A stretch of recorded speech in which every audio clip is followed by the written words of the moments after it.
Terima kasih pemirsa, Anda masih bersama kami di Liputan Metropolis.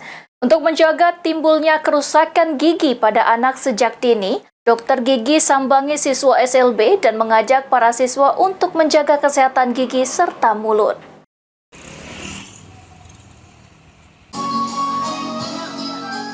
Tingkatkan peran dan kontribusi terhadap kesehatan gigi dan mulut sejak dini. PDGI Cabang Okuraya periksa kesehatan gigi dan mulut pelajar Sekolah Luar Biasa atau SLB Serasan Sandanan.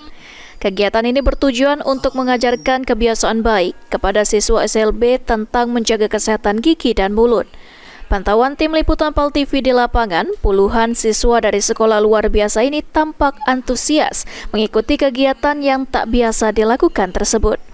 Tidak hanya memeriksa kesehatan gigi, namun juga dokter gigi memberikan penyuluhan kesehatan gigi dan mulut.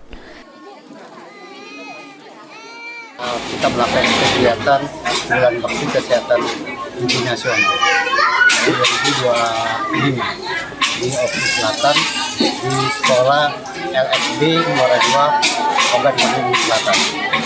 Tujuan kegiatan ini sendiri apa nih, Mbak? Tujuannya membantu program pemerintah untuk program kesehatan gigi dan mulut tingkat nasional. Harapan kita sendiri, Pak, dengan adanya kegiatan ini? Lebih awal atau lebih dini untuk pengetahuan tentang gigi dan mulut Terhadap anak-anak ini? ya. Kedepannya apakah ada wacana lagi, Pak, untuk kegiatan seperti ini atau seperti apa? Ya kita pengennya sih setiap ada kegiatan, ada momen kita melakukan ini. Artinya ke depan bakal ada lagi ya? Ya, kemungkinan besar. Sri Fitriana, PAL TV.